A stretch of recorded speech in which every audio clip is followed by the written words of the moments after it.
यह क्षमता निर्माण एनर्जी ऑडिट के लिए जागरूकता कार्य निष्पादन संविदा तथा सामान्य माप एवं सत्यापन प्रोटोकॉल के लिए सुविधा उपलब्ध कराएगा।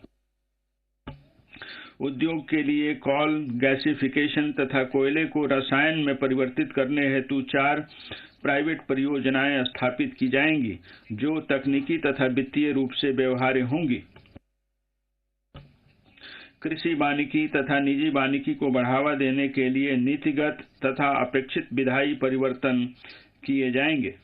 इसके अलावा अनुसूचित जाति और अनुसूचित जनजाति जो कृषि वानिकी करना चाहे के किसानों को वित्तीय सहायता उपलब्ध कराई जाएगी।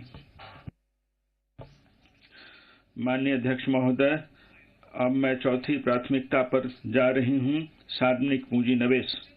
पूंजी निवेश अपने प्रवर्धन प्रभाव के जरिए त्वरित एवं संघारीय आर्थिक पुनरुत्थान और समेकन की दृष्टि से अत्यंत महत्वपूर्ण होते हैं। पूंजी निवेश से रोजगार के अवसरों का सृजन करने में बड़े उद्योगों एवं एमएसएमई से विनिर्मित निवेशियों के लिए बढ़ी हुई मांग का उत्प्रेरण करने में मदद मिलती है और बेहतर कृषि अवसंरचना के माध्यम से इससे किसानों को भी मदद मिलती है। उच्च ग्रोथ के साथ महामारी के प्रभावों से बाहर निकलने की दृष्टि से अत्यंत सशक्त समुत्थानशीलता दर्शाई है। हालांकि हमें 2020-21 में आई गिरावट की भरपाई करने के लिए उस स्तर को बरकरार रखने की जरूरत है। जैसा कि पहले पैरा 5 में बताया गया है, निवेश के कारगर चक्र को निजी निवेश की ओर प्रेरित करने के लिए सरकारी निवेश की आवश्यकता पड़ेगी। इस स्तर पर निजी निवेशों के लिए यह जरूरी जान पड़ता है कि उनकी क्षमता को बढ़ाने के लिए और अर्थव्यवस्था की जरूरत को पूरा करने के लिए सहायता की जरूरत है। सार्वजनिक निवेश को आगे बने रहने की जरूरत है और 2022-23 में निजी निवेश और मांग को बढ़ाना भी जरूरी है। उपर्युक्त जरूरतों को देखते हुए एक बार फिर केंद्रीय बजट में पूंजीगत व्यय के लिए परिव्यय में तेजी से बढ़ोतरी की गई है। अभी यह चालू वर्ष में 5.54 लाख करोड़ रुपए है, जिसमें 35.4% की बढ़ोतरी करके 2022-23 में 7.5 लाख करोड़ रुपए कर दिया गया है। यह 2019-20 के व्यय से 2.2 गुना से भी अधिक बढ़ गया है। 2022-23 में यह परिव्यय जीडीपी का 2.9% होगा। कारगर पूंजीगत व्यय राज्यों को सहायता अनुदान के माध्यम से पूंजीगत आस्तियों के सृजन के लिए किए गए प्रावधान के साथ साथ निवेश के चलते केंद्र सरकार का कारगर पूंजीगत व्यय 2022-23 में अनुमानतः 10.68 लाख करोड़ रुपए का हो जाएगा, जो कि जीडीपी का लगभग 4.1% जीडीपी का होगा। ग्रीन बॉन्ड्स 2022-23 में सरकार द्वारा ली जाने वाली सभी बाजार उधारियों के सिलसिले में सॉवरेन ग्रीन बॉन्ड्स जारी किए जाएंगे, जिनसे हरित अवसंरचना के लिए संसाधन जुटाए जाएंगे।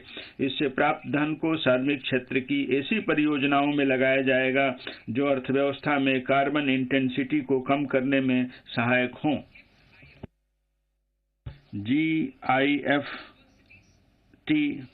विश्व स्तरीय विदेशी विश्वविद्यालयों और संस्थानों को GIFT शहरों में वित्तीय प्रबंधन, फिनटेक, विज्ञान, प्रौद्योगिकी, इंजीनियरिंग, गणित में अपने पाठ्यक्रम चलाने की अनुमति दी जाएगी और केवल IFSCA द्वारा चलाए जाने वाले पाठ्यक्रमों को छोड़कर इन्हें घरेलू विनियमों से मुक्त रखा जाएगा।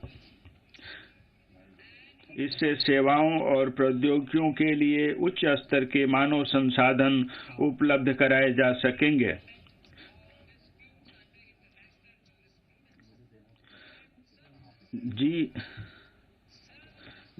GIFT शहरों में अंतर्राष्ट्रीय विवाचन केंद्र की स्थापना की जाएगी, जिससे अंतर्राष्ट्रीय न्यायशास्त्र के अनुसार विवादों का समय पर समाधान किया जा सकेगा।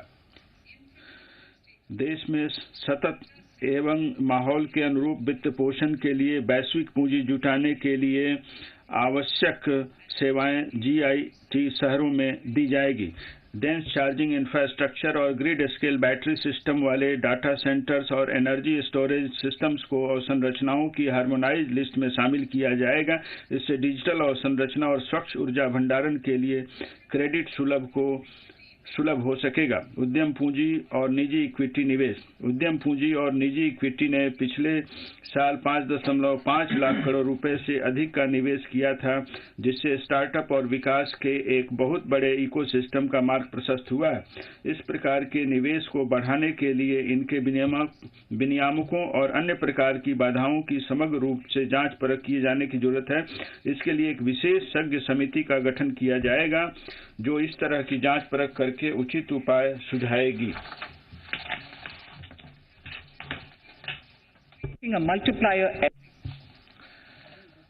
सरकार के द्वारा सहायता प्राप्त फंड्स NIIF और फंड्स के सिडबी फंड से अत्यधिक पूंजी प्राप्त हुई है, जिससे बहुआयामी प्रभाव देखने में आया है।